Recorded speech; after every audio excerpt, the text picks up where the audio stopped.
Tere õhtust, meediakriitika alustab, stuudios on Sven Sildnik ja Andri Kiige ja tahaks teha pikka ja ilusat sissejuhatust, sellepärast et selja taha jääb õuduste nädal. Seetõttu ei ole aega, selleks ilusaks sissejuhatuseks peame kohe minema asja juurde kiirtuld andma, sellepärast et minul isiklikult oli kirjas kodus ligi 40 erinevat artiklit, mis vajaksid tegelikult kriitikat hädasti rohkem kui midagi muud. Ja mida lihtsalt me ei jõua teha sellepärast, et aega on paraku ainult nii palju, kui teda on. Ja seetõttu kohe esimene teema ja võtad siit kohe ette ka slaidi. Ja viimasel hetkel on siis potsatanud meie erakorralise meditsiini osakonda doktor Kivisildniku vastuvõtule selline juhtum, mis oma tõsidusega paneb vakatama, nimelt siis Lauri Vahtre, tuntud Isamaa poliitik, Eesti vabadusvõitleja võib ilma liialdamata vist öelda ja üks meie võib-olla sellise ajaloolise üleüldse ajaloolise rahvusliku enese uhkuse võib-olla tõusetajaid või selliseid ergutajaid koos Mart Laariga, kelle teenetes Eesti iseseisvuse ees ei saa olla terve mõistuslikul inimesel kuigi palju kahtlusi, kõik teavad, millised olid Vahtre ja ka Laari teod, mitte siis vaba Eesti ajal, vaid veel enne seda, kui veel siin oli sügav Nõukogude Liit, et seda ei tea nähtavasti keegi Annika Nordman, kes on siis kirjutanud valmis nüüd treinud sellise teksti, millega ta on siis siia erakorralise meditsiini sattunud ja mida seal ja see tekst on siis, allikas on avaldatud siis Eesti Päevalehes ja kommenteeris see tekst Lauri Vahtre valimisplakatit. Nimelt siis Lauri Vahtre, nagu me siin näeme, tegi sellise natukene mängulise valimisreklaami, kus ta siis kirjutas, et seisab keskealiste valgete meeste õiguste eest, mis on siis naljaga pooleks, vastus sellisele feminismi diinele ühiskonnale, mis meil praegu on olukorras, kus juba 100 aastat on naistel olnud samad õigused kui kõikidel meestel ja kus neil on ka palju täiendavaid, kui mitte õigusi, siis privileege. Näiteks nagu, et naised saavad tänapäeval teenida oma välimusega ilma mitte midagi tegemata väga palju raha, ehk siis valdav osa igasugustest Instagrammeritest ja nii edasi on kõik naised, kes teenivad siis raha lihtsalt eksponeerides oma kena välimust. Igati kiiduväärne tegu. Aga seda võib pidada privileegiks. Kindlasti on ka meestel mingi privileege, kuid tundub, et naistel on nüüd viimasel natuke rohkem. Nii. Ja nüüd on sissejuhatus selja taga. Mida kirjutas Annette Nordman? Ma panen siia 2, 3, 4 repliiki. Need kujutavad endast üsna tõsise haiguse sümptomeid ja siis saad sina minna diagnoosi juurde. Ja esimene repliik, mis mulle kohe silma jäi, kõlas nii. Isamaa poliitika tekitab minus kui noores naises hirmu ja õudu, mis motiveerib mind valgete keskealiste meeste poliitikale hoopis vastu võitlema. Tekitab hirmu ja õudu ja mitte lihtsalt Annika Nordmanis ei tekita, vaid temas kui naises tekitab. Nii. Teiseks, tundub ka, et palgalõhe on valgete keskealiste meeste jaoks pseudoprobleem, sest nende lugemisoskus kaob täpselt, ei ole tõesti see oskus, kaob täpselt siis, kui ilmuvad tõenduslikud uuringud selle probleemi reaalse olemasolu kohta. Sama lugu on vägivalga naiste vastu. Nii, esialgu nagu kõik vaatajad võivad veenduda, ma loen suurepäraselt, mis on selle põhjuseks. Väga lihtne põhjus, ei ole neid tõenduslikke uuringuid. Muidugi ma ei tea, mis asi üldse on tõenduslik uuring. Uuring on uuring. Ja kas sisaldab tõendeid või ei sisalda selliseid uuringuid? Ei sisalda, pole uuring. Pole uuring. Ja tänavase seisuga kahjuks ei ole selliseid uuringuid. Korralikke interdistsiplinaarseid suure valimiga uuringud, mis näitaksid, et selline asi nagu palgalõhe, mis kujutab enda struktuurset ebaõiglust, üldse eksisteeriks. Noor inimene ei ole kursis, tuleb andeks anda. Nagu ütleb, kuidas on selle venelaste kuulsa koomiku tegelase nimi Borodatš, kes ütleb, et kuidas seegi? Andestada, mõista ja andestada. Panjati prostits. Ja edasi. Olen oma lühikese elu jooksul näinud juba piisavalt valgete keskealiste meeste tobedusi. Hirmus mõelda, et ka 21. sajandil pean selgitama, kui ebanormaalne selline valimisplakat on. Ja viimaseks, arvestades, et viimaste valimiste põhjal on naised alati olnud Riigikogu liikmetena vähemuses, ei ole valgetel keskealistel meestel mitte millegi pärast põdeda. Aga Instagrami kontod, millest me rääkisime? Ülikooli haridus, kus on naised ülekaalus ja nii edasi. Absoluutselt. On mille pärast põdeda tuleb välja. Kui Vahtre ja tema toetajad ei mõista, miks selline plakat meid kui naisi solvab, on nad osa probleemist. Sellised lood. Ja nüüd Noh, ütleme nii, et noor daam siis otsustas võidelda isamaalise poliitika vastu ja valis selleks võitluseks kõige tõhusama relva. Võttis selle plakati ja avaldas selle tasuta kommunistide ajalehes. Kui suur see tiraaž nüüd on, me ei tea, aga abiks ikka. Abiks ikka. Ja Vahtre hoidis kokku kena kopika, isamaaline poliitika jõudis, loodame, valijateni ja nende südametesse ja ei saa öelda, ongi lõbus plakat, mis aga puutub nüüd... Ma korra lõikan vahele, et Vahtret tuleb tunnustada, et selle olukorra juures tal on noorest inimesest kahju.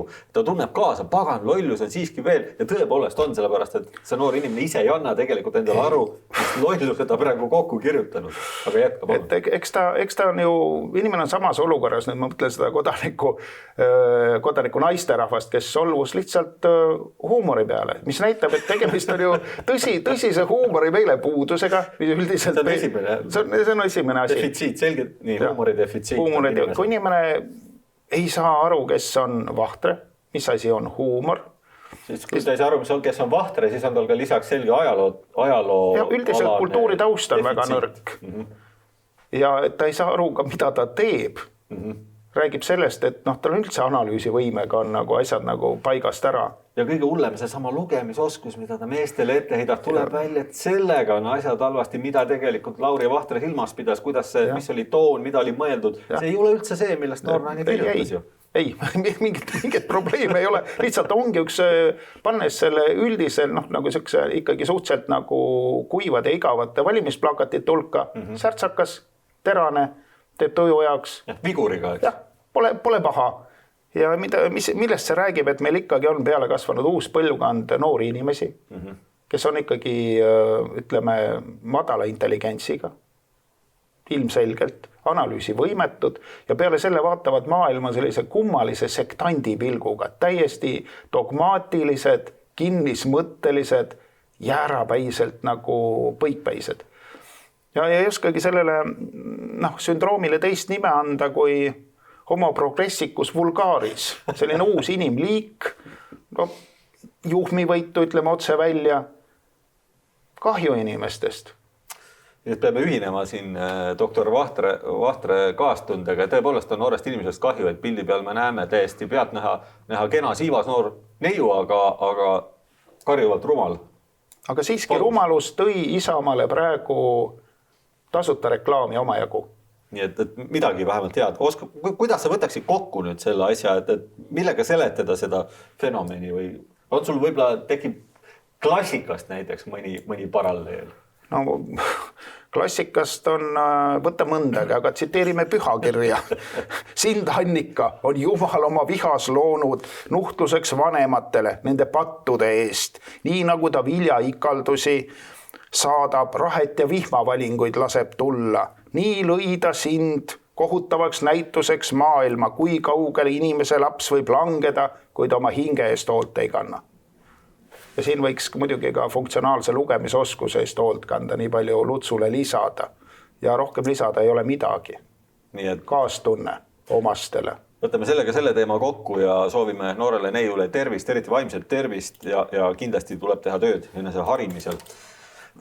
Aga läheme edasi ja tänane, ütleme siis, kui see oli lõbus vahepala, siis nüüd tulevad tõsised teemad ja kahjuks, nagu öeldud, möödunud nädal oli tõesti õuduste nädal, tohutu hulk, on valimiseelne aeg, valimised on ukse ees, 5. märts on see päev ja see, mis on nüüd ikkagi meie meediaveergudel lahti läinud, pani ka mind palju näinud inimese on ikkagi kulmu kergitama, sest et sellist, ma ei tea isegi, ma jätan selle nimetamata, mis asi see on, igaüks saab ise aru, aga sellist sadu ei näe iga päev. Ja esimene skandaal, mitu skandaali oli siis 3 skandaali oli kokku, mõned teemad veel, mis olid olulised, ütleme ära kohe skandaalid, kõigepealt siis toimus Martin Heremi, meie kaitseväe juhataja ja EKRE erakonna esimehe Martin Helme vaidlus, kus vastastikku nimetati 11 valetajateks, me saame siis vaadata, kes oli valetaja ja kes ei olnud, selle selgitame täna välja. Teiseks toimus niinimetatud Prigožini skandaal, mille vältel siis selgus tunnustatud rahvusvahelisest väljaandest Politico, et EKRE erakond on teinud siis sellise Putini ihukoka, kes on ka selle kuritegeliku Wagneri eraarmee omanik nii-öelda, selle härrasmehega koostööd ja mis siis sellest meile välja tuleb. Igal juhul sellise artikli Politico siis avaldas ja tugines kellegi Eesti, mitte kellegi, vaid hästi teatud tuntud sellise Eesti politoloogi nagu Viljar Veebel kommentaarile peamiselt, ehk peale selle kommentaari mingit muud seost seal eriti ei olnudki. Võib-olla neil on midagi, igal juhul nad ei esitanud mingit tõendusmaterjali. Nad väitsid, et neil on mingid diplomaatide kirjavahetus. Just, et aga me ei ole näinud ja keegi ei ole. Ja vaatame siis sellele otsa. Kolmas skandaal, mis oli siis kergejõustikutreener Mehis Viru skandaal, kus teda süüdistati ebasobivates suhetes kellegi noore Siivsa Neiuga, tema enda treenitavaga, kes ise kõike seda eitab ja ütleb, et ta absoluutselt ei mõista, mis saab. Sellest ei ole lugu. Treeneri kutse igal juhul võeti praegu vähemalt tähtajatult treenerilt ära. Ja need 3 teemat siis on meil täna käsitlusel, siit nipet-näpet veel vahele. Üritame tempot hoida. Esimesena, Prigožini skandaal algas Politico artiklist, otsime välja kohe materjali ja vaatame, kas me jõuame slaidini. Niimoodi näeb see siis välja ja tuvastame kõigepealt, mida täpselt öeldi. See on kõige tähtsam ja siis saame edasi minna. Koostöö algas sellepärast, et ma siis tõlgin otse, kuna EKRE soovis radikaalselt vastanduda liberaalsetele erakondadele ja nad olid väga õnnelikud, võttes vastu sellise professionaalselt ettevalmistatud paketi, nii ütles siis Viljar Veebel. Ja siin ei oska midagi muud öelda, kui et väga selged väited, ehk siis koostöö oli. EKRE oli õnnelik selle paketi üle. Sest EKRE-le ei õnnestunud vastanduda. Ta oli tõesti sujuv peavoolupartei algusest peale, aga 2019 valimiste eel tekkis probleem, oli vaja vastanduda, ei suutnud vastanduda, ei saanud sellega hakkama.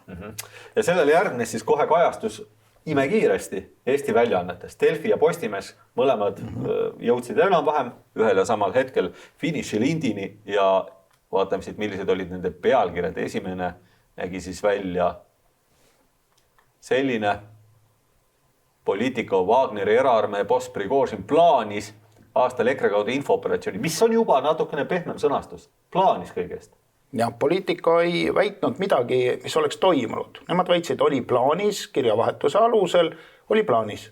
Just. Kas plaan teostus, sellest ei ole midagi juttu. Ja sama juttu rääkis siis Postimees, et nende pealkiri kõlas nii, et Wagneri juht Prigožin tahtis sekkuda EKRE kaudu Eesti poliitikasse. Kas ka sekkus ja see selgus käsitluses selgelt ei sekkunud. Ei ole teada, et oleks sekkunud. Ei ole teada. Ja, mis põhimõtteliselt tähendab, et ei ole sekkunud, sellepärast et asju, mida ei ole teada, mille olemasolu kohta puudub info, neid võib arvata, et just ei ole olemas. Ma kujutan ette, et kõik see on nüüd EKRE poliitiliste vastaste valimiseelne kampaania, et valimisi mõjutada. Neil on olemas siis justkui mingi pakett, mingid suhted hirmsate bandiitidega ja selle paketi ja nende suhete ja dokumentide ja materjalidega ei ole mindud mitte ühtegi jõustruktuuri, ei kaitsepolitseisse, ei politseisse, ei kohtusse, ei mitte kuskile, isegi mitte Eesti ajakirjandusse, vaid kõigepealt mindi kuskile vasakpoliitikusse. See on ju väga loogiline käik. Kõlab veenvalt. Ma veel nimetan enne ära, kui me hakkame seda nüüd lahkama siin, et kohe järgnes nendele 2 uudisele loomulikult ja kui ma ütlen kohe, siis see tähendab, et tund aega hiljem juba valmis kirjutatud, teenistusvalmilt valmis kirjutatud erinevad arvamusartiklid, üks Michalilt, kes kirjutas, et Helme Kaabo alt peegeldaks just kui Prigožinit, kui tõrvikuvalgel vaadata väga literatuurne, poeetiline passaaž. Ja teine, sekundeeris talle teine filoloog, kohe Lauri Läänemets, teine literaat, EKRE rahvusmustriga Kremli käpikud ei tohi saada riigivõimu juurde. Siis lisandus... Väga emotsionaalne. Timuri meeskoori lisandus ka kohe Eesti Päevaleht oma juhtkirjaga. EKRE ise andis Wagnerile põhjuse kosja tulla, siis rubriigist vigased pruudid. Ja niimoodi läks edasi, ilmus veel näiteks selline... Need lood kirjutati siis minutite jooksul. Võib nii öelda, kas minutite jooksul või oli ta juba valmis. Midagi sellist. Infolaeng. EKRE Kosilasest jäävad maha vaid laibad, veel vigastest pruutidest üht-teist. Kadri Baas, ka temal oli, ma ei tea, kas tal oli valmis, tema ilmus veidi hiljem, aga kirjutas siis tema ka lõpuks ikkagi lähtuvalt sellisest paradigmast, ütleme siis moodsa sõnaga, et ikkagi koostöö fakt justkui oli ja siin võiks neid pealkirju veel palju lugeda, Kristen Michali teksti me näeme, aga lõpuks ikkagi võtsid eksperdid ja nii-öelda tulid klassikud ka kivi tagant välja. Või õigemini ei tulnud kivi tagant välja, aga nende klassikute vuntsid paistsid küll kivi tagant kaugele välja kohe.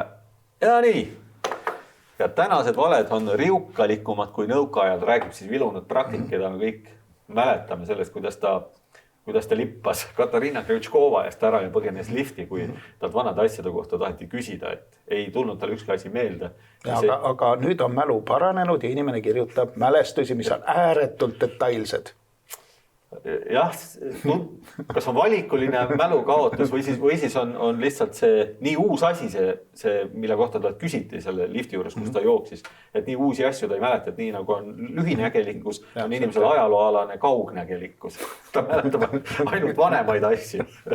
No, nii juhtub vanadel inimestel, et jah, see mida hilisem, seda halvemini meeles või üldse ei ole, aga lapsepõlv kõike mäletab, igat rohuliblet. Täpselt nii, et selliseid asju ilmus tõesti robinal põhimõtteliselt sadas niimoodi nagu rahed katusele ja need olid nii teenistusvalmis, et mida sellest siis kõigest arvata. Et mida sina arvad?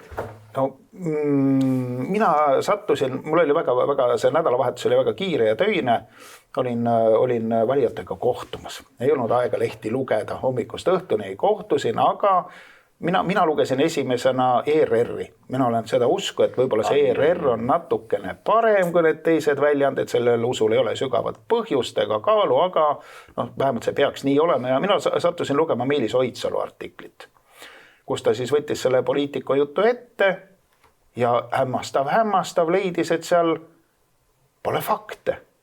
Fakte ei ole. Täiesti tõene lugu, ei olnud fakte. Oidsalu ütles, et seal räägitakse väga palju Eestist ja jääb mulje, et neil on mingid dokumendid ja seal on midagi Eesti kohta, aga oli ainult Helme pilt, ma sain aru. No, põhimõtteliselt. Ja, Mart Helme pilt.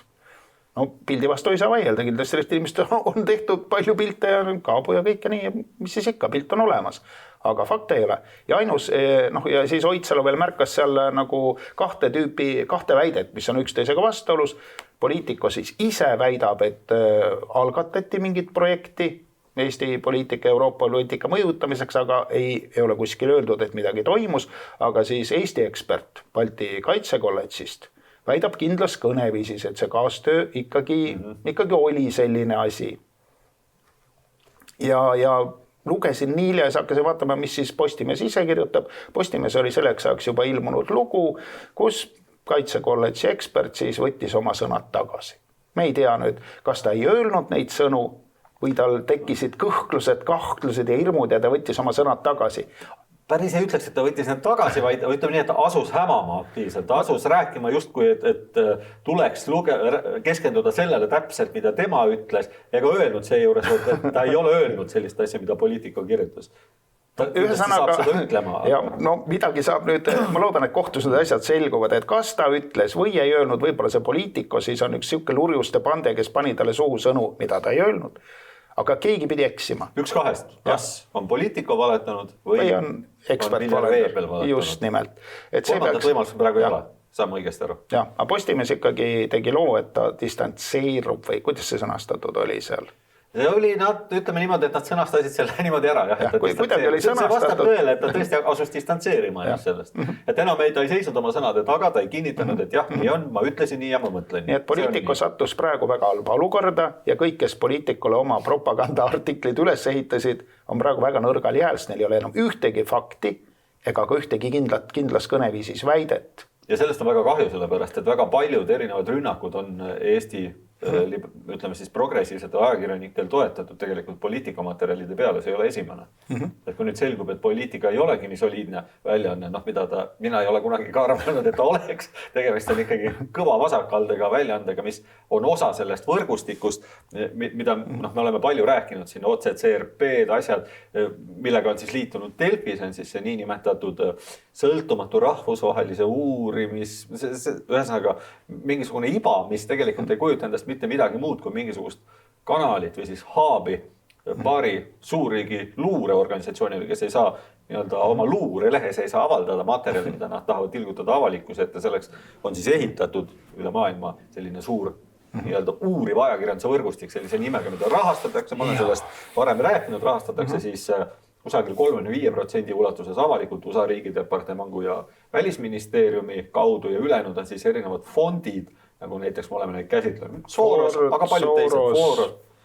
Ja sul oli nüüd siin märkus selle kohta, et sina leidsid kohe tuttava mustri, ma mäletan, me siin vestlesime.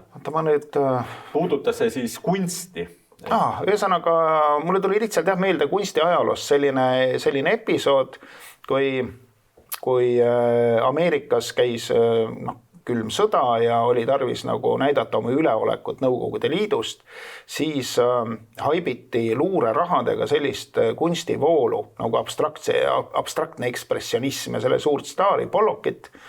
Need kangaid võib ette kujutada, kus võtta näiteks ämbriga värvi ja visata erinevaid värve loopida ja lõuendile, et siis saab sellise kirjava tindiplekkide mustri sinna.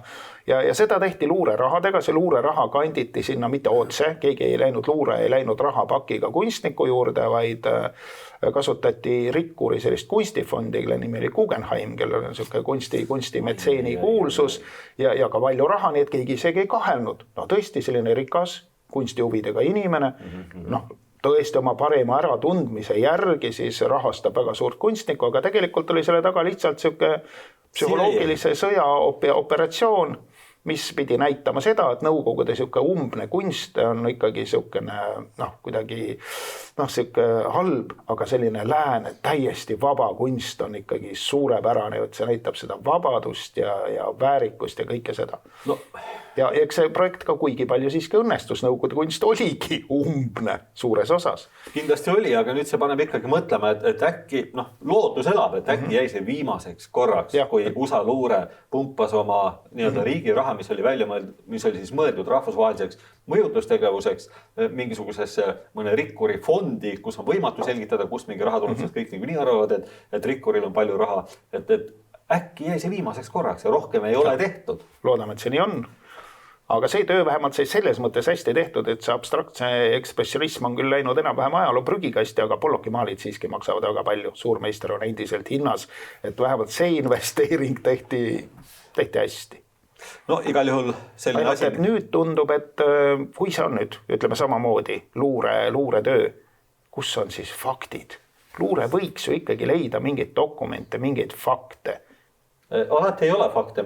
Viimase aja ütleme sellised operatsioonid, infooperatsioonid, mille puhul on alust kahtlustada ja paljude puhul ongi tegelikult tõestatud seos, või on tõestatud nende luure päritolu, tuleb meelde kohe see Trumpi skandaal, kus teda siis seostati Vene suhted, jah, et tuleb välja, et ei olnud seal siis ju tegelikult mingisugust alust ei esitatud ja tänaseks on saanud selgeks, et ei saanudki olla. Ja seda uuriti ju aastaid, neid Trumpi Vene suhteid, seda uuriti väga kõrgel tasemel, kulutati 10 miljoneid dollareid ja tulemus oli tegelikult üks hämav, mitte midagi ütlev, mitte midagi tõestav paberipakk. Ja kohe alguses tegelikult oligi nii, et löödi küll mingid andmed lauale, kuid kui sa asusid neid uurima, siis sealt ei tulnud tegelikult välja konkreetseid fakte, mis näitab, et see ei ole ainukene kord, et siin on terve rida erinevaid lekkeid.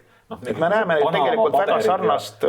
Need kõik on tegelikult sellised, et see on tohutu andmepatakas ja seal just kui midagi on, mida siis ka kõik need lehed sealhulgas Politico avaldavad, kuid enamasti ei ole seal mingisugust sellist väga valusat fakti. Näiteks on seal mingid faktid selle kohta, et mingisugustel isikutel on kusagil maksuparadiisides firmad. Hirmus lugu, aga sageli on nii, et nagu seadusandluse järgi, kohaliku seadusandluse järgi, see ei kujuta endast mingit kuritegu, see tegelikult ei olegi midagi. Et sul ei ole nagu mingit erilist fakti rikkumisest, lihtsalt on eesmärk mingi info avalikkusete toomise kaudu kedagi kahjustada. Ja siin mulle tundub nüüd on väga sarnane selle Trumpi kahjustamise projektiga. Sellepärast, et valimised, kas see on juhus, et valimised on ukse ees ja nüüd siis 2 nädalat on aega. 2 nädalat on aega ja täpselt 2 nädalat enne valimisi juhtus selline lugu nüüd siis Eesti osas, et Politico sellise asja avaldas. Ütleme, et meile tuttav lugu. Liberaalidele ebameeldivad seltskonda seostatakse Venemaaga, nüüd siis mingite haamrimõrvaritega. Esimest korda, tahaks öelda, et esimest korda Eesti poliitajaloos on selline asi lagedale ujunud. Jah, mulle nüüd meenub see, et et perekonna traditsioonikaitsjad võitsid ühe kohtuasja ühe naiskodaniku üle, kes väitis kindlas kõneviisis kuskil sotsiaalmeedias, et on seotud kuidagi Venemaaga. Läks asi kohtusse ja ei leidnud kinnitust, kuigi naiskodanik ja tema advokaat juhtisid tähelepanu, et sellised lehes on ju kirjutatud. Kohtunik ütles, lehes on kuulujutud, umbes nii, fakte ei ole lehes, lugege hoolikalt lehte, aga nüüd jääte süüdi kodanik. Tehti kokkuleppe. Nüüd, kui sa muidugi räägid, siis hakkab järjest rohkem tunduma, et kas mitte iga valimise eel ei ole tegelikult tulnud Reformierakond, eriti just selle jutuga, et keegi, mõni teine erakond on Kremli käpik. Et ma nagu nüüd, kui sa räägid, tuleb sulle tuttav ette küll. Ja mitte alati EKRE. EKRE on nüüd olnud siis Kremli käpiks viimased 3-4 aastat ja enne seda sobis sellesse rolli Keskerakond aastaid. Tõsi, Keskerakonna puhul oli teatud põhjust seda ka osutada, sest tõepoolest Edgar Savisaare, ütleme selline tembutamine Venemaa suunal ja ilmselt katsed seal tõesti suhted ikkagi olid, mingi leping, mingil hetkel mingis vormis oli. Et need on faktid, aga EKRE puhul on nüüd see probleem, et mitte mingit fakti, ühte ainsat. Vähe sellest, et ei ole fakte, on kaitsepolitsei esindajate pidevad kinnitused, et neil puudub igasugune info ainsagi kokkupuute kohta. Ja ka nüüd, seoses siis selle skandaaliga kinnitab seda taas siis kaitsepolitsei esindaja, kuid kõik see ei ole probleem, sõbrad. See ei ole probleem, sest väga paljud ajakirjanikud kirjutavad, erinevalt Oidsalust ei ole nad suutnud aru saada, et poliitikus ei ole fakte, on üks kindlas kõneviisis lause. Mina arvan, et nad on aru saanud sellest, kui nad siiski kirjutavad. Teid see ei häiri või ei sega neid? Minule see vähem. Mina arvan, et nad lihtsalt ei saanud aru. Sest Oidsalu kinnitab minu hüpoteesi. Sina ikka inimestest parimat mõelda. Sina ikka usud inimest. Mina usun luuletajat ja kaitseeksperti Oidsalu, kes andis selgelt mõista, et vasakpoolne seltskond ei süvenegi millessegi. Miks need ajakirjanikud peavad süvenema? Nemad vaatavad, aha, siin on selline sobilik materjal, alandab, eks ole, pisendab ja näitab kuraditena nende poliitilisi vaenlasi ja sellest piisab, mingeid fakte ei olegi tarvis.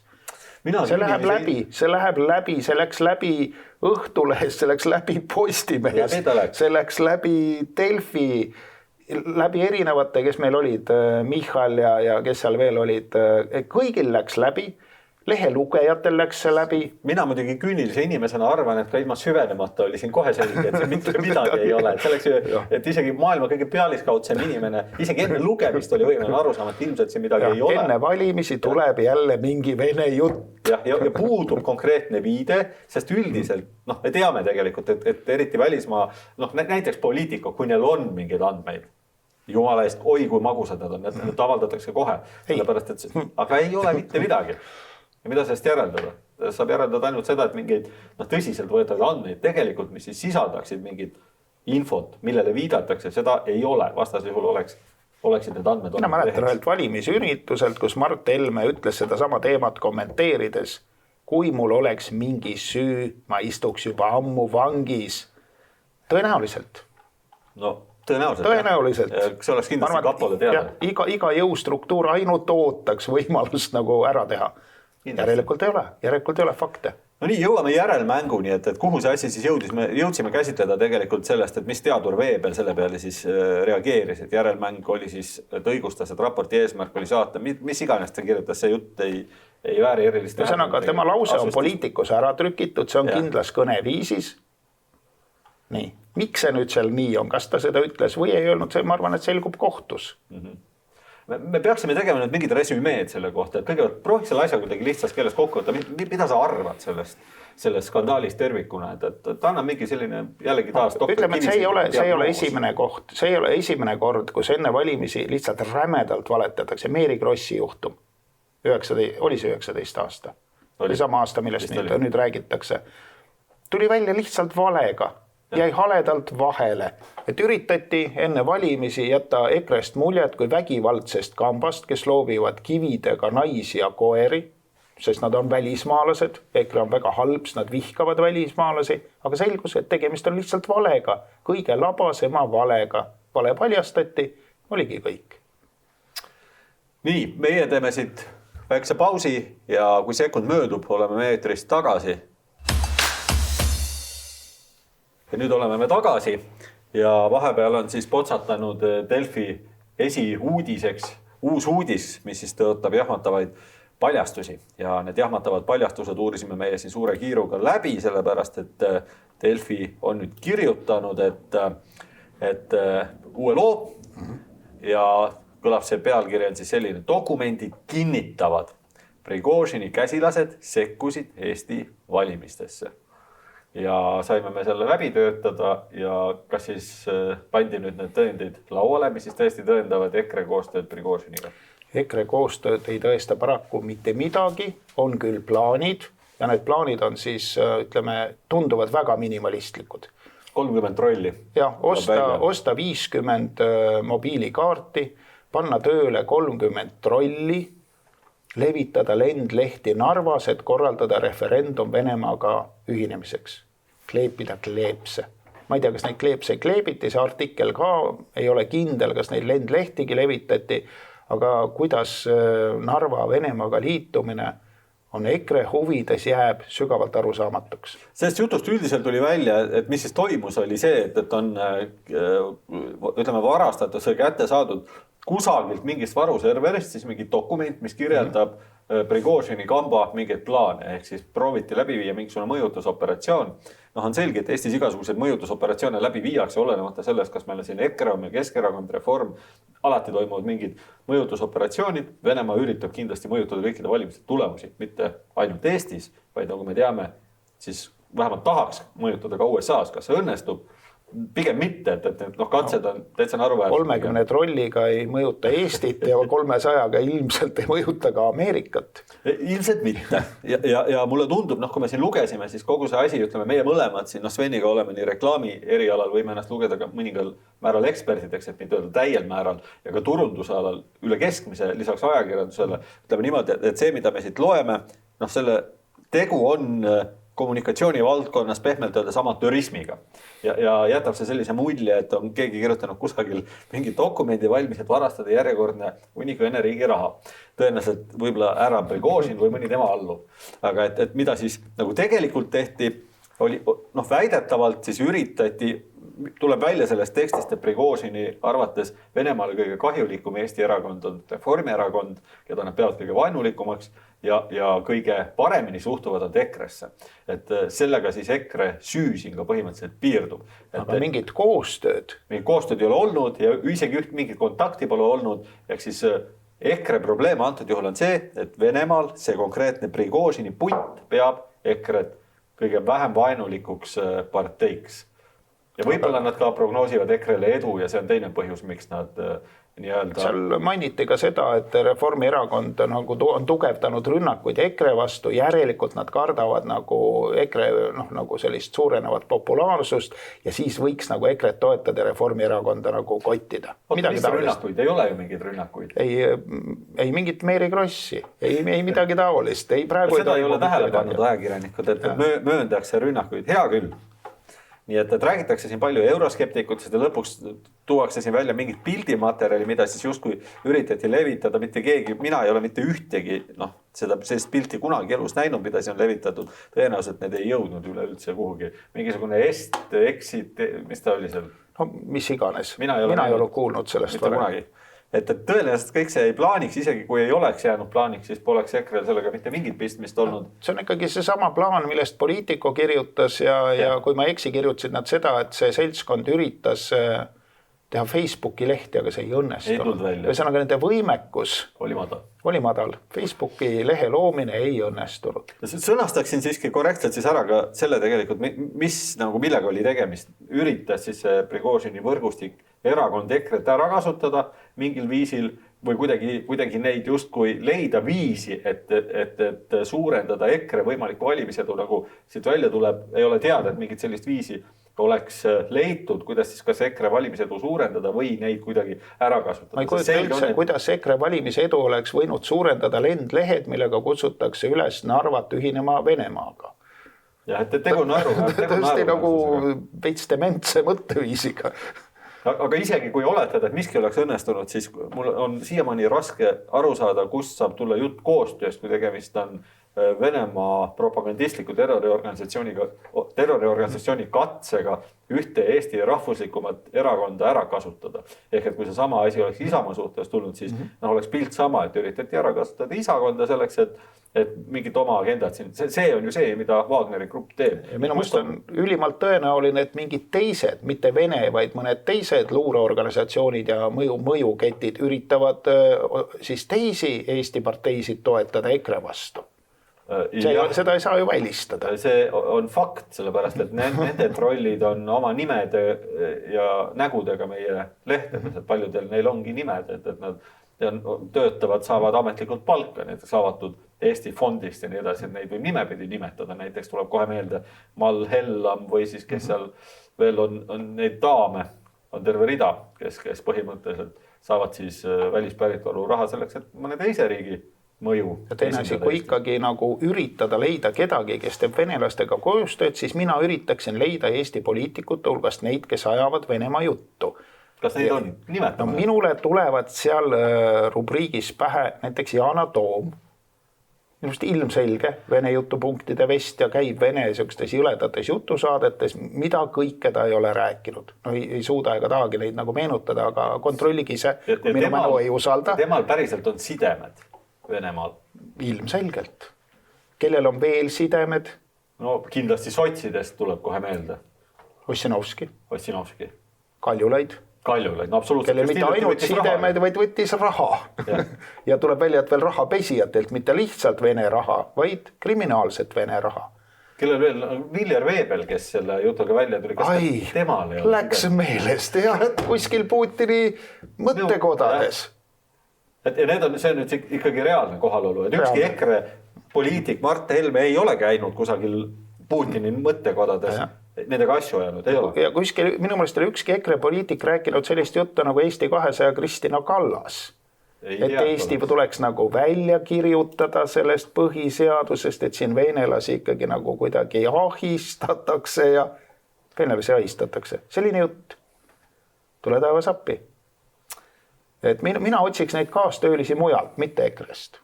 Et võtame sellega jämedas jaunas võib-olla selle siis kokku, et toodi oma põhimaterjal välja ja sellest ei tule mitte midagi sellist esile, mis neid süüdistusi kuidagi põhistaks, mis tähendab, et nüüd siis järgneb kohtuotsus ja nüüd me võime siis selle resümee ikkagi uuesti kokku võtta, et kuidas resümeerime?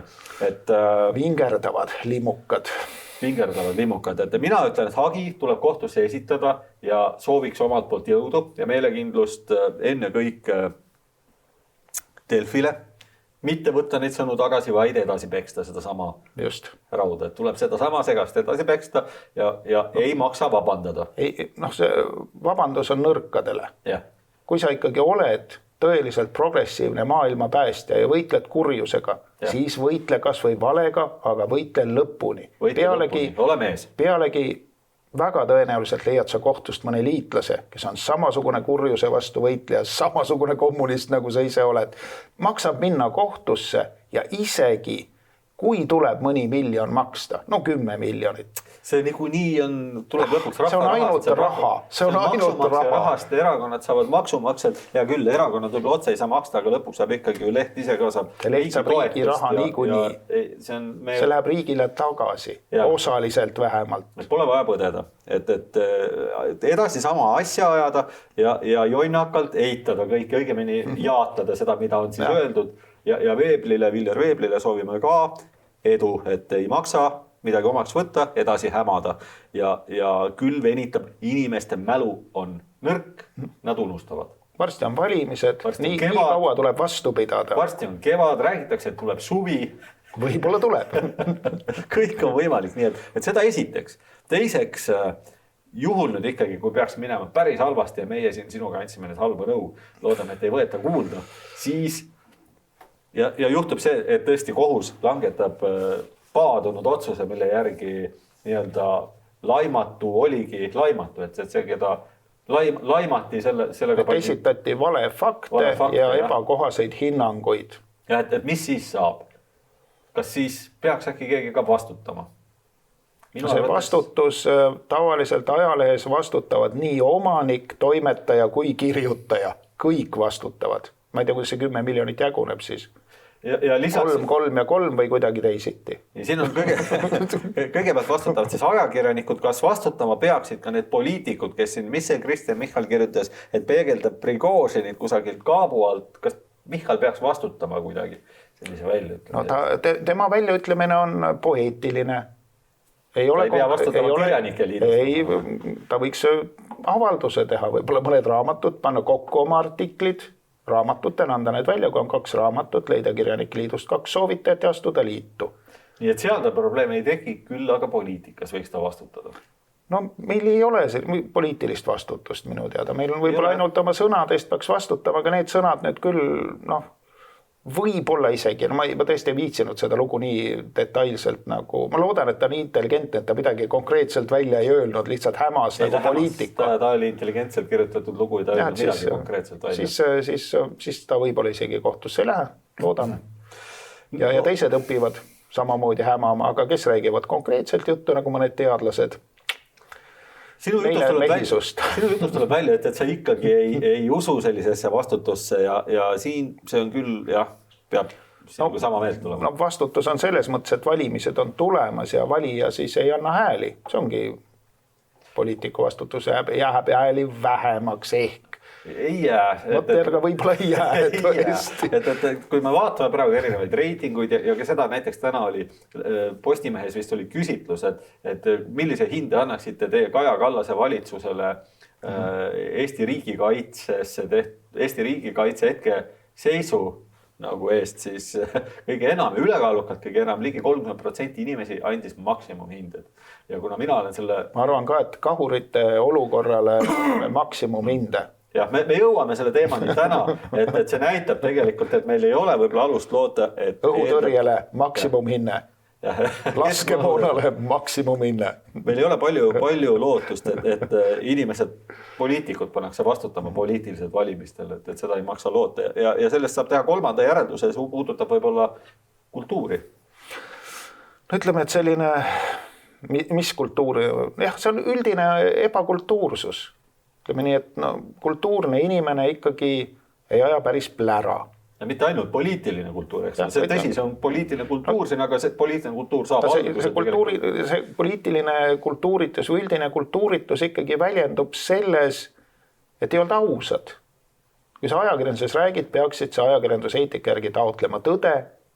Ilmselgelt siin üritatakse lihtsalt skeemitada, valetada, häbistada, kahjustada, rünnata, mõjutada isegi valimistulemusi, mis ju tegelikult tähendab demokraatia põhimehhanismide nagu moonutamist. Täpselt sama järeldus minul, et see on otsene rünnak, terav rünnak demokraatia vastu ja mingit probleemi valijate seas ei ole.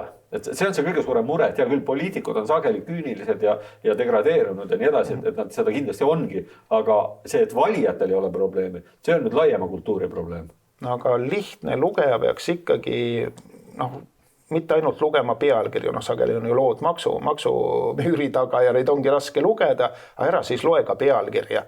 Et kui loe terve lugu ja kui seda lugu loed, siis ürita jõuda selgusele, kas see pealkiri ja loo sisu lähevad kokku. Kas seal sisus on siis nüüd ikkagi mingi koostöö tõestatud või ei ole ja nagu me antud juhul nägime, tõestatud ei ole. Oli küll üks väide ühelt teadurilt, teadur ka veel kuidagi distantseerub sellest väitest, mitte midagi ei jää järgi.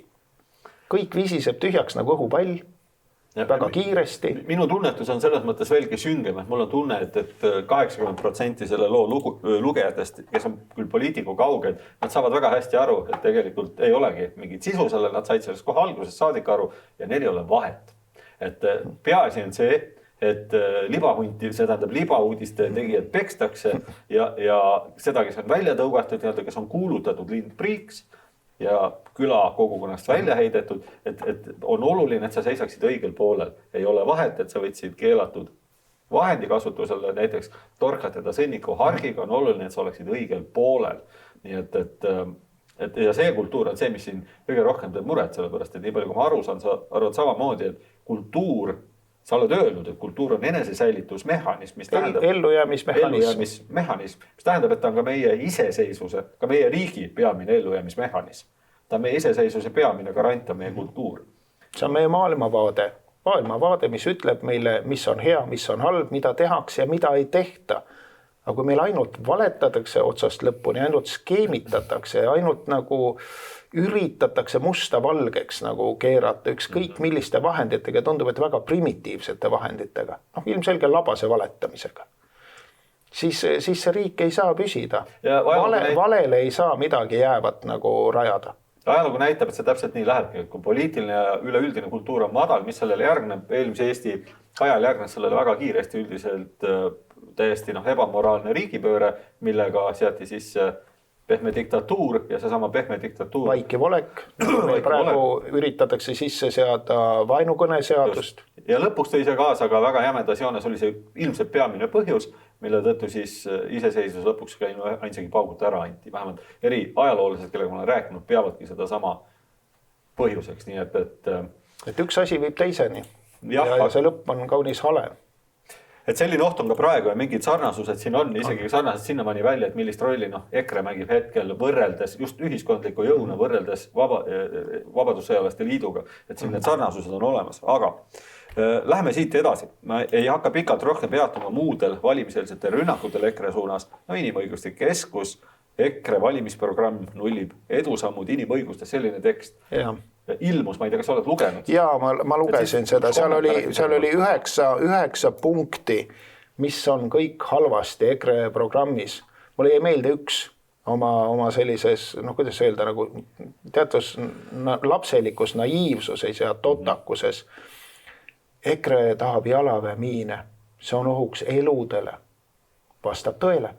Kõik relvad on ohuks eludele, see ongi relva eesmärk on vaenlase elu ohustada. See on otses mõttes ja maha tappa nad kõik või siis kui õnnestu haavata. Jeremann, kes see oli, kes ütles, et kui vaenlane peaks tulema üle piiri, siis peab ta teadma, et ta saab iga põõsa tagant kuuli tuld. Ja lisaks sellele ka miini. Väga õige. Miin aitab takistada rünnakut.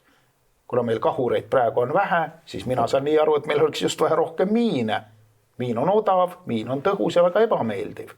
Ja miine, suurtükki, kõike seda. Ja sõda ja kui elud on ohus, ei saa just nimelt ongi, aga see ei ole halb. See ongi sõja eesmärk. Vaenlase elu peabki sõjas ohus olema. See on sõja mõte. Ja kui inimõiguste keskus ei ole sellest aru saanud, milleks sõda peetakse, siis tuleb minna kooli tagasi. Inimõiguste keskus ei ole aru saanud sellest. Ja see on üks näide, teised väited on peaaegu sama jabur. Ma lugesin läbi selle ja sealt tuli minul väga selgelt 2 järeldust, mida ma muidugi teadsin niigi, ütlen et lühidalt ära, et esiteks nähtub sellest, et kuna kõik need etteheited jooksid põhimõtteliselt mööda konservatiivsuse ja progressiivsuse sellist piiri, ehk siis mida konservatiivsem erakond, mida konservatiivsemad seisukohad, seda suurema probleemina inimõiguste vallas seda käsitleti, siis sellest järeldub, et esiteks Eesti Inimõiguste Keskus ei tegele mitte inimõigustega, vaid tegeleb progressiivse vasakliberaalse ideoloogiaga ja teiseks, kuna nimetatakse ennast Eesti Inimõiguste Keskuseks, siis selles nimes sisalduv manipulatsioon tuleks, ma ei tea, kuidas või mis instantsis on see võimalik, aga tuleks läbi vaadata, sellepärast, et nende tegevuse sisu tegelikult ei lange nende nimega kokku, nad tegu on avalikkuse eksitamisega ja isegi ma ütleksin tarbijakaitsesse tuleks pöörduda. No midagi, sest et põhimõtteliselt on tegu pettusega, et taotletakse ju tegelikult erinevat raha igalt poolt erinevatest kohtadest, mille eest tehakse, aga mitte ei lähtuta avalikust huvist, vaid tehakse kitsast huvigrupi esindavat poliitikat. Just nimelt toetatakse liberaalset poliitikat. Ja isegi ma läheks veel jälle mõjutatakse valimisi. Jah, ma läheks veel konkreetsemalt. Põhimõtteliselt on tegu LGBT ühinguga, mitte inimõiguste ühendusega, kuid tegemist on teatud liiki, ütleme sellise rahapettusega, et taotletakse rahasid ja mitte selle jaoks tegelikult, mille jaoks neid küsitakse. Ehk et siin ei tegeleta avalikust huvist lähtuva inimõiguste kaitsega, vaid ainult kitsa valdkonna selliste ütleme kitsa valdkonna huvi kaitsega. Sellega on tegelikult tegemist. Sest kui oleks ikkagi sisuline inimõiguste ettevõte, mina väga ootasin, et ta seda on, et kui meil oli sundsüstimised ja igasuguste vabaduste piiramised, et nüüd inimõiguste keskus astub minu kaitseks välja, et ma saaksin minna kohvikusse või peaks mingit kaltsu näo ette panema. Me ei näe neid ka seisma selle eest, et kõik need katsed sõnavabadust kriminaliseerida, vihakõnet kehtestada, sõnavabaduse eest nad ei seisa. Mitte sõnagi.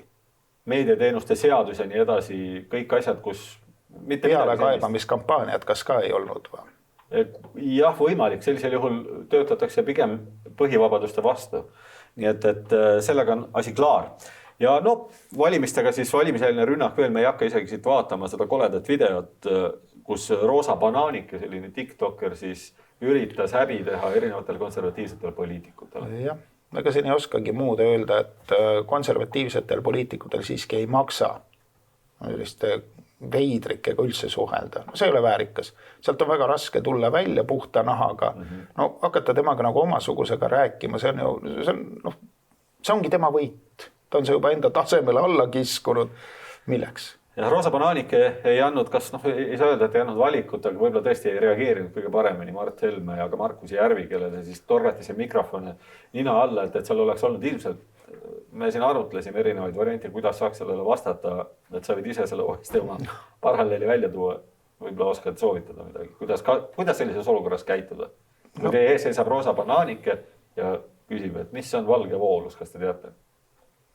Kuidas sina käitaksid selles olukorras? Seal ei ole väga head varianti. Ma arvan, et ma üritaksin improviseerida.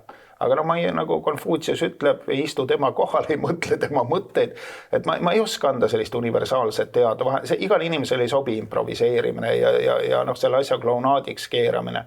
Et see on ka veidi libe tee. Et sa võid ju teha nalja, aga juhmid ei mõista ju nalja. Seda me nägime Annika Nordmanni. Just, ja siis nad teevad sinust loo, milline mingisugune paha inimene sa oled. Sul on omad kogemused, sa just saad, ütleme nii, et ei sattunud sõnavahet sellest, sa hoidusid, aga võttis sinu kohta jällegi tuntud teenekas naispoliitik, Eesti üks säravamaid arvamusliidreid naissoost Evelyn Sepp.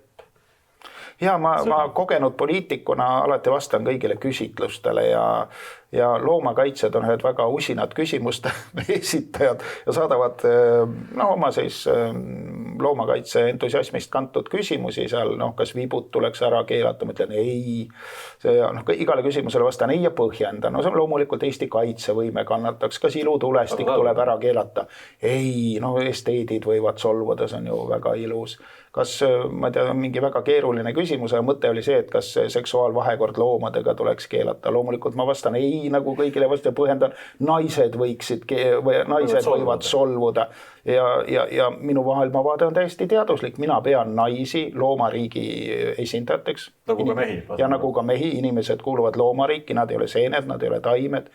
Ei ole ka limaseened, mis on üks võimalik riik looduses. Et kui nüüd ikkagi keelata nagu seks loomadega, mis siis naised ja mehed peavad tegema, küsin mina.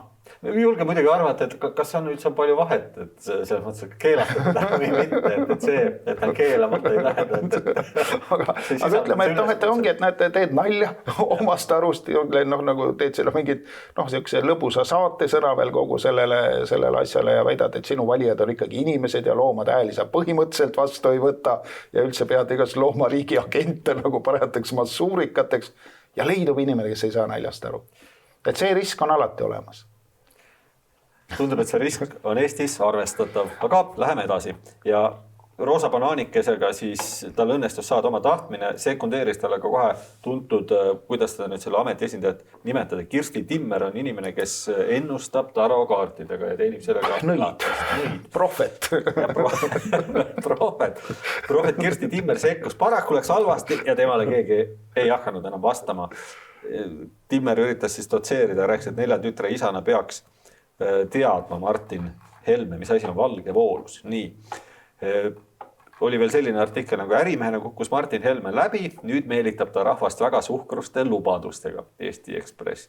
Kas see oli äkki, kontrollin üle, see oli Sule Peedleri tekst ja üritasin aru saada, mis on selle teksti sisu ja ei leidnud mitte mingit muud mõtet, kui soov öelda halbu sõnu Martin Helme kohta valimiselsel ajal. Ma väga ei süvenenud sellesse loosse, aga kas seal oli... Kirjutas sellest Helme džässibaarist. Ja, aga Helme oli ju kunagi kirjastaja. Kirjastuse kunst pikaaegne juht.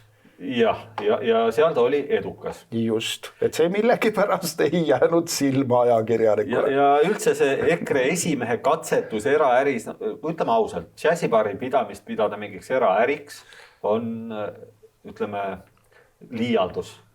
Sellepärast, et džässibaari pidamine on rohkem teatud liigi hobi, et Eestis ei ole kindlasti mitte ühtegi muusikabaari pidajat, kes oleks rikkaks saanud, ammugi mitte džässibaari pidajat. Tegemist on teatud sellise kultuurimetseenlusega võib öelda. Elustiiliga. jah, mina isegi julgen öelda metseenlus, sest Eestis on ainult üks selline, kaks tegelikult, pigem üks džässiala, kes on meil vaeslapse osas muusikas, selline džässiala ettevõtja, kelleks on Anerm ja kõik raha põhimõtteliselt tõsi, ERM kaasab ka üsna palju raha sponsoritelt tänaseks, aga enamus tuleb ikkagi riigi rahakotist, mis on selles mõttes hea, et džäss vajab tuge. Eestis on ka džässiliit ja džässmuusikute seis on väga keeruline. Mõned džässibaarid on veel olnud, neil kõigil on väga raske. Mitte kellelgi, see on lihtsalt valdkond on selline. Küsimus ei ole läbikukkunud äriidees. Džässibaari pidamine ei ole äri. Kunstiprojekt ei saa olla äriprojekt ja neid ei saa, tõesti, see on väga õige tähelepanek. Neid kahte väga erinevat asja ei saa panna ühe nimetaja alla. Just, ja sellele rajas siis Sulev Veedler antud juhul sellise kriitika, mis on absurdne ja paneb mõtlema, et kui olles vahepeal ikkagi pidanud Sulev Veedlerit selliseks ajakirjanikuks, kes tahab ikkagi, taotleb peamiselt tõde ja üritab olla ajakirjanik, selle sõna heas mõttes olla objektiivne, selgitada, esindada avalikku huvi, siis mulle tundub, et pean oma sõnu sööma ja nii ei ole, et siin on tegemist lihtsalt suvalise laimulooga, mis on täiesti ebaprofessionaalne ja tegelikult siis ebaprofessionaalne katse mõjutada valimisi ajakirjaniku poolt, mis lihtsalt ei sobi. Lugu oli ka lihtsalt igav. Et võib-olla selle sama materjali oleks võinud kuidagi kirglikumalt nagu läbi elada ja välja kirjutada. Et see oli selline tuim bürokraatlik tükk. Jätab tellimustöö mulje jätab ja teine asi ikkagi nagu isegi tekib selline kahtlust, inimene ei usu ise hästi seda asja, et räägin küll, teen selle loo ära, et kuidagi nii. Kui sa altuurat teed, siis eks sageli ongi niimoodi, et see ei ole seda sisemist põlemist. Jah, aga altuura on ikka tavaliselt asi, mille eest makstakse. Ma siin esitaks kliendile ka väikse pretensiooni. Tuleb olla nõudlik, kui see nüüd oli tellimustöö, siis kas rohkem maksta või siis ümber kirjutada. Ei, see tuleb ümber, mina ei maksa sellise asja, see ei lähe lehte. No see ei veena ju kedagi, kuule Sulev, see ei ole okei. Ära tee selliseid lugusid. Võtame sellega siis praegu valimisteema kokku. Nii, aga meie viimane teema täna ja jõuame tagasi poliitika juurde ja mis siis juhtus? Juhtus vahepeal, paljugi on juhtunud. Juhtus see, et Martin Herem, kes on siis Eesti Kaitseväe juhataja, avaldas artikli, kus ta ütles, et Martin Helme levitab valedel põhinevat laimu.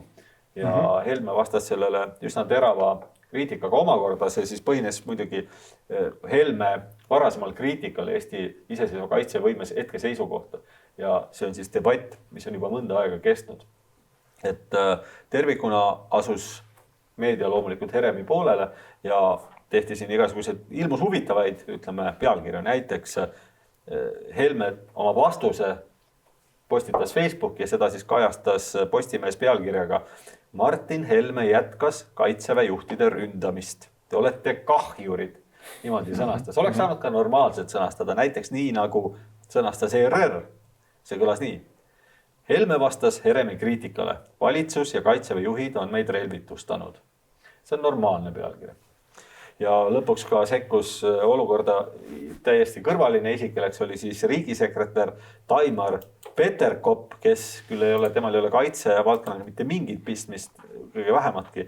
Küll aga on ta süvariigiga palju pistmist, me oleme sellest palju rääkinud ja tema rääkis siis, et Kaitseväe juhataja kindral Martin Heremi reaktsioon konservatiivse rahvaerakonna esimehe valeväidete ümberlükkamisel oli asjakohane ja eeskujuks kõigile riigiteenistujatele, mis on kiiduväärne. Peterkop ütleb välja asja, mida me kõik teame, Martin Herem on riigiteenistuja. Vähemalt ühte inimest, kes on kõigile eeskujuks. Nüüd sa tead. Võitleja Herem. Võitleja Herem, aga nüüd kerkib siit printsipiaalne küsimus, kumb valetab? Sellepärast, et selles mõlemad nimetavad teineteist valetajaks loogiliselt järeldusest. Ühesõnaga, teema oli Eesti riigi relvitustamine. Just. Et mida siis täpselt öeldi? Kõigepealt, vaatame niipidi, mida ütles Herem. Herem väitis, et ta ei sekku poliitikasse, vaid ta parandab kaitsevõime kohta esitatud vale väiteid. Ta sekkub poliitikasse sekkudes, aga ainult selleks, et parandada vale väiteid. Ja. Teiste sõnadega ta vastas niimoodi, Heremi tsitaat. Minu avaldused on alati olnud reaktsiooniks poliitikute valeväidetele, millega on halvustatud kaitseväge ja meie kaitsevõimet. Ma ei ole nendes vastustes kunagi käsitlenud maailmavaateid ega poliitikute seisukohti ja nii edasi. Ja olen ainult piirdunud välja öeldud valeväidetele, sellega ka piirdunud. Nii. Ühesõnaga valeväited ja halvustamine. jah, et ainult nendele on vastanud. Ja millised need valeväited ja halvustamised siis olid, millele ta vastas? Kohe käsitlen, aga ma enne õiendan kohe ühe asja ära, et mis tahes poliitikute väidetele, kes kommenteerivad erinevaid poliitilisi küsimusi, nendele avalik vastamine, ma saan aru, et on poliitilise debati algatamine ja see ongi poliitikasse sekkumine. Ehk siis Herem kinnitab, et ta sekkus poliitikasse, kuid põhjendab seda sellega, et ta ei sekkunud poliitikasse. Ta siiski sekkus poliitikasse, ta tundub, et ta ei saa aru, mida poliitika endast kujutab. See poliitika on ka keeruline asi, see on arusaadav. Või inimene võib eksida. Mina pean ütlema, mina väldisin täna ironiseerimist, ma ütlengi välja oma arvamuse, kui kaitseliitlasena kindlasti ma kaitseväe juhi institutsioonist pean nagu palju lugu pidama, olenemata sellest, mida ma arvan Heremist isiklikult. Muidugi, kui ta annaks mulle käsu teha seda, teist või kolmandat, siis ma olen kulpi ja teen nii, et tolmu jutt on taga, et siin ei ole küsimust. Et seetõttu ma olen väga ettevaatlik ja siivas ka oma mina enda poolt iroonias, see ei laiene sulle, sina ei ole kaitseliitlane. Nii, aga mida öeldi siis? Helme üldiselt rääkis poliitilistel teemadel relvade andmine teisele riigile, Eesti kaitsevõime, need on läbi lõhki poliitilised teemad. Kas Eestil olid relvad, on selline fakt? Siin on, ütleme siis täpselt, mida ütles Helme. Helme repliik. Meie valitsus on jätnud Eesti ilma raske relvadest. Oleme aasta jooksul ära andnud 3/4 oma suurtükiväest. Neist, mis olid meie toimivad üksused vahetult enne sõja puhkemist, meil oli 4 suurtükiväe üksust, õigemini terminaliivsed haubitsad, olgu siis iseliikuvad või järeleveetavad, vahet pole, on järele jäänud 1. Asenduse saame 2 või 3 aasta pärast. Ja Herem vastas sellele, et ei ole jätnud ilma, aga relvade arv on vähenenud. Meil oli 2 pataljoni ja 2024. aasta alguses on 2 pataljoni. Teeme kõik, et oleks juba 2023. aasta lõpus, kes siis valetab. Ühesõnaga, oli 2 pataljoni ja on jätkuvalt 2 pataljoni, aga relvi siiski anti ära. Ja pataljonid jäid alles. Jah. Võtame siin numbrid ette. Asi on tegelikult natukene lihtsam, kui tundub. Pataljon ei andnud keegi ära. Pataljon on sõjaväeline struktuur, eks ole, mis saab eksisteerida ka paberil. Nii et see tõepoolest pataljonid jäävad alles. Et meil on ka Eestis mitu brigaadi. Teoreetselt meil võiks olla ka 3. brigaad, kui ta on paberil. Okei, meil on 2 brigaadi. Aga pataljonid on. Eestil on kui palju? Oli enne, kas arv oli 66 haubitsat. Need olid järelveetavad. Ja oleme hankinud nüüd siis lisaks 18 järelveetavat suurtükki kõu. Kõik järelveetavad haubitsad, 66 tükki oli see number, anti ära. Nii et anti ära, olid relvad ja anti ära. Aga see ei ole vabariigi relvadest ilma jätmine, siis ütleme lihtsamalt. Relvitustamine. Minu meelest on. Minu meelest ka on, et kui oli ja anti ära, siis on ju fakt. Ütleme, nimetame neid aja kokku huvidest torudeks. Kõigist torudest, mis meil olid, anti 3/4 ära. 1/4 jäi alles. Ja seda 1/4 hetkel, see 1/4, mis meil on alles, need kõud 18 tükki, ei ole hetkel rivis, nad on hetkel moderniseerimisel ja saavad valmis loodetavasti selle aasta lõpuks. Ühesõnaga, hetkel ei ole meil ühtegi toru, meil on töötavad toru, millega saaks minna ringile, kui hetkel algaks sõda, 0. Jah, ei saa öelda, et ei ole ühtegi. Meil on, aga ei tööta. Aga töötavate arv on 0. Aga pataljon on 2 alles jätkuvalt. Tegelikult ei ole 2, praegu hetkel vist on enam 1, aga see formeeritakse ümber või selline plaan on. Et seis on tõesti selline, et ma ei saa aru siin Heremi vastusest selles mõttes, et on fakt, et enamus anti ära ja Herem tõsi viitab ka sellele, et kui me räägime suurtükkide arvust, siis kogu otsus on tehtud võttes aluseks liitlaste relvad Eestis, ehk ka liitlastel on Eestis mingi arv relvi, et Eesti ei ole ilma raske relvadeta. Siin on jällegi väikene probleem semantika alal, et siiski liitlaste relvad Eestis ei ole Eesti relvad ja teine asi, liitlased tulevad ja lähevad, võib-olla läheb torusid kuskil vaja. See võib juhtuda, võib alati juhtuda, et kui peaks minema sõjaks, et liitlased teevad sellise otsuse, mis meile ei meeldi, see NATO artikkel 5 on tegelikult, me kõik loodame, et see peab, aga selles kohta ei ole mingit garantiid tegelikult. Ja lõpuks lühikene asi, me oleme sellest rääkinud ja kõik vaatajad, kes seda kuulavad, võivad vaadata Vabariik meedia ühte algussaadet, vaadake saadet riigikaitsest ja seal võetakse kokku need numbrid hästi lühidalt. Venemaa peab praegu Ukrainas umbes sellise rindejoone pikkusega sõda, mis oleks siis, kui Venemaa okupeeriks Baltikumi. Seega umbes 1/4 sellest sõjamahust oleks umbes Eestiga võrreldav rindejoone pikkus. Sellel rindejoonel on Venemaal hetkel hinnanguliselt umbes 2000 kuni 2500 suurtükki. Seega, kui Eesti peaks või Venemaa peaks tungima Eestisse, me võime arvestada, et umbes 600 kuni 700 suurtükki on see kaudtulevõimekuse arv torude mõistes siis, mida Venemaa siin umbes kasutaks. Ja meil on siis võimalik hea tahtmise juures aasta lõpuks 18 ja millel on juurde tellitud siis veel 6 tükki, mis jõuavad sõja lõpuks kindlasti kohale. Jah, tundub niimoodi praegu. Et kui nüüd võtta see asi kokku, siis tõttel ei ole väga vahet, et millest me räägime, kas on 18 või 24, et Soomel... Ja kui liitlasel ei ole siin 1000 kahurit... Ja ei ole. Et Soome on valmistunud, ütleme, Venemaa poolt tulevaks probleemiks 70 aastat ja nende suurtükitorude arv täna on umbes üle 2000. Ja Poola on selles mõttes vaeslapse osand, neil on kõusid üksinda ligi 500 ja kui palju neil on muid haubitseid, ei ole teada, tõenäoliselt võib-olla vähe rohkem, aga nende suurtükivägi jääb Soome omale alla. Ilmselt on kokku neil ka kaugelt üle 1000 toru. Need on suurusjärgud, milles me opereerime. Et see teiste sõnaga tähendab, et ükskõik... Ühesõnaga, me olime siiamaani, kuigi meil oli torusid, olime ikkagi nagu sisuliselt relvadeta ja nüüd, kus meil ka torusid ei ole, me olime ikka endiselt samas olukorras. Põhimõtteliselt jah, et see, ütleme, jämedas joones tegelikult võib ka pidada tänase Kaitseväe juhtkonna vastutuseks seda, et me oleme sellises olukorras. Võib-olla ka mitte ainult sellepärast, et tegelikult pigem on see ikkagi poliitikute vastutus. Tõsi, Kaitseväe juhatajad peaks tulema sõjaline nõuanne või siis tegelikult nõudmine, et meil on vaja. Meil on vaja. Ja mina sain aru, et meil õhutõrjed kindlasti ei olnud vaja. Sellist nõudmist ei tulnud, see on Martin Helme väide ja Herem on öelnud, et tema ei olnud selle vastu ja Martin Helme on sellele vastanud, et teie ajakirjanikud siis ei olnud tinakambris, mina olin ja ta on selle vastu kogu aeg seisnud. Ja see ongi nüüd siis see teine vaidlusküsimus, et esimesel võib vist lukku panna, et kes siin rohkem, ütleme nii, et kes siin räägib tõtt ja kes ei räägi, et mulle tundub, et... Kahurid olid, anti ära ja praegu on meil neid väga vähe ja need, mis on, ei tööta. Nii, et mina saan aru, et meil ei ole. Siis mina pean kui täna algaks sõda, siis meil midagi ei oleks. Ma ei saa aru, kuidas saab siin öelda Martin Helme jutu kohta, et ta valetab. Et Martin Helme on see rääkinud sula tõtt, et... Aga näed, inimene räägib, ajakirjandus avaldab ja inimesed loevad. Ja, saavad petta haledalt.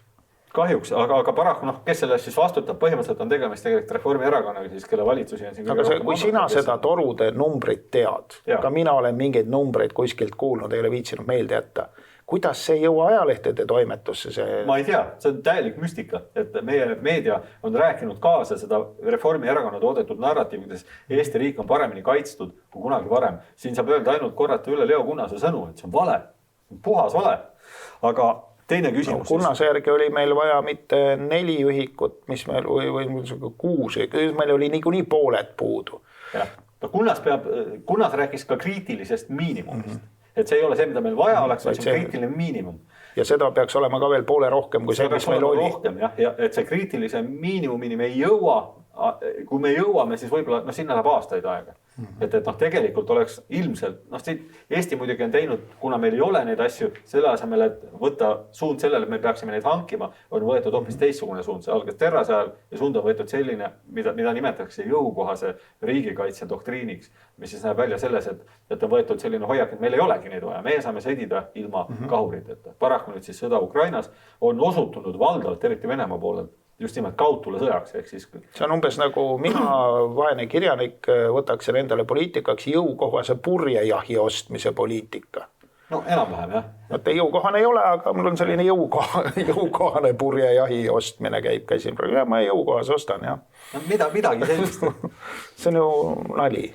See on väga paha ja siin teine lühidalt Helme väidab, et Herem ütles, et tema prioriteetide hulka õhutõrje ei kuulu. Herem vastas, et see ei vasta üldse tõele, et tegelikult Kaitsevägi olla soovinud hankida hoopis, tähendab, et olla küll pakkunud keskmaa õhutõrjet, kuid seda ainult ühe kindla esindaja kaudu, mis siis muutis selle asja mõttetuks. Ja vastab siit edasi, et tookord Kaitsevägi soovis hankida selle 300 miljoni eest teisi laevatõrje vahendeid ja lühima õhutõrjet, kuid sellega ei olnud EKRE poliitikud nõus. Millega ta siis kaudselt kinnitab tegelikult, et nad soovisid teisi asju. Aga jah, ütleb, et jämedas joones vastas sellele siis Allar Laneman vist oli, kes ütles, et Heremi jutt on jama. Et kõik Kaitseväe, mis on ka arusaadav, sest kõik Kaitseväe hanked käivad läbi Kaitseinvesteeringute Keskuse, seega ei ole, on täiesti välistatud nagu selle mudeli poolest, et EKRE saab üldse siin mingisugust ühe kindla sellise esindaja või vahendaja nodi siis kuidagi nõuda. Et EKRE tõenäoliselt ei saanud ka nõuda mingit, ilmselt oli võib-olla jutt mingist konkreetsest relvasüsteemist ala, ma ei hakka praegu pakkuma siit, ei pea olema torude jutt igal juhul oli Heremil vale. Ja see on vale. Järelikult ei ole ta väga usaldusväärne allikas, kui ta nii ilmselgetes ja teadaolevates asjades valetanud. Võib-olla valetab veel mingis küsimuses. Minul jääb siuke väike kõhklus ja kahtlus. Probleem on siin selles, et siin on selge, et Heremi ei räägi tõtt, et ükskõik kuidas sa hindad seda juttu, aga on selge, et Heremi jutt on selline tohutu tõlgendamine. Et ta nagu mudib seda teemat ja see ei ole sirgjooneline sõjamehe jutt, kes on öelnud mingisuguse asja välja ja nii on, eks ole. Et ta pigem siin üritab näidata Helmet valetajana ja tundub, et ta natukene õigustab ennast ja kõik see kokku ei jäta head muljet. Ei jäta head muljet.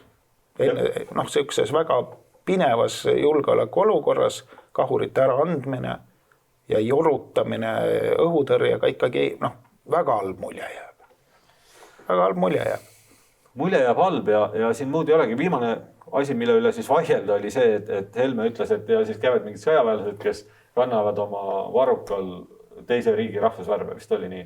Ja midagi taolist. Kelle käisel ei ole enam Eesti värvid, vaid on Ukraina värvid. Ja Heremi vastus ei tea mitte ühtegi kaitseväelast, kes kannaks Eesti lipu värvide asemel Ukraina värve. Et see on, mida selle kohta siis öelda?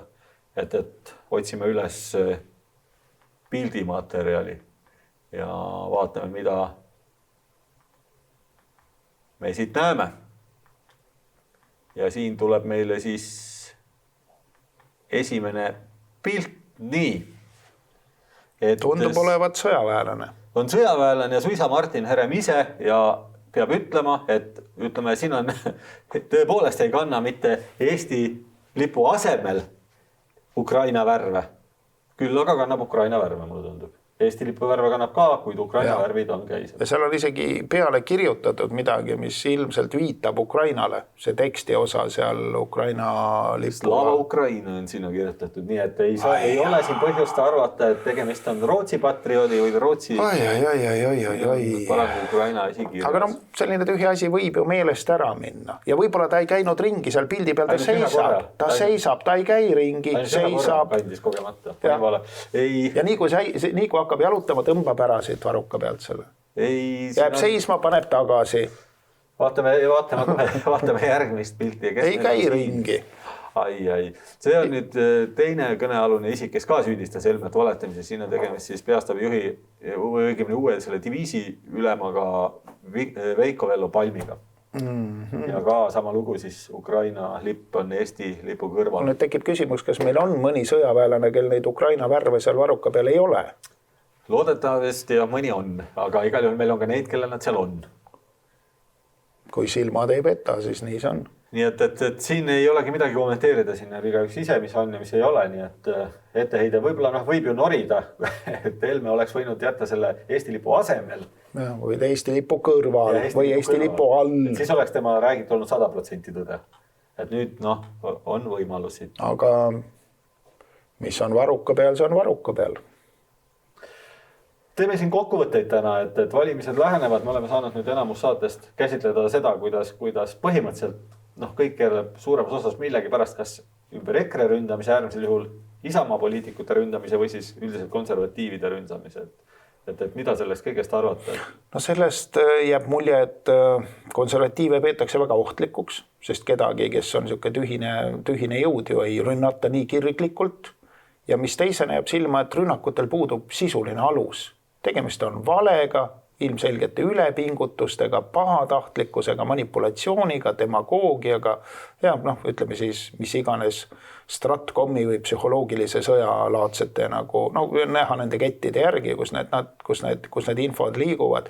Et see on, ja see ei ole ainult Eesti piires ei toimu. Et see on ikkagi suurem mõjutustegevus. Nii et ilmselgelt mina näen seda, et globalistlikud jõud kasutavad kõike, mis neil on, aga mida neil ei ole fakte, neil ei ole konkreetseid süüdistusi, on lihtsalt laim ja selline pahatahtlik sõim, ütleme lausa.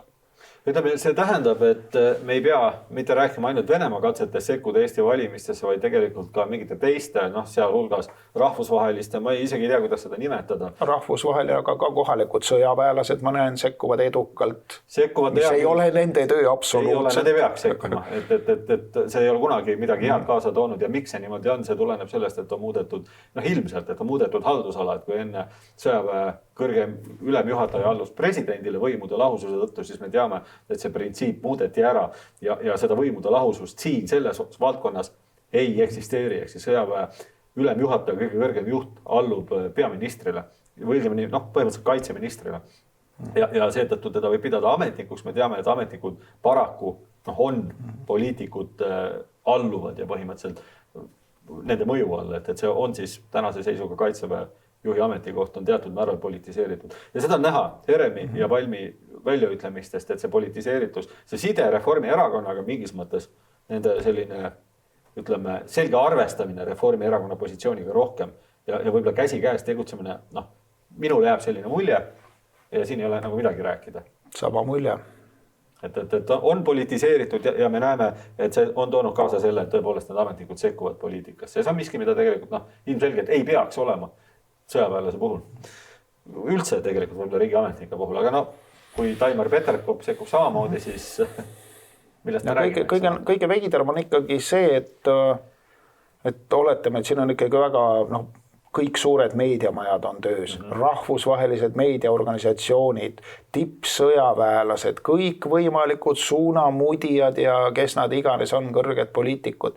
Ja kõik ajavad ju sõna otseses mõttes lihtsalt pläma suust välja, lihtsalt valetavad. Et see on ääretult nagu madal tase. Ja see sama poliitilise kultuuri madalus minu meelest on see, mis siit kõlama jääb, et see on ühtepidi poliitikute, teistpidi natukene vähem võib-olla ametnike poolt ehkki ka, aga kõige rohkem see, et see läheb läbi.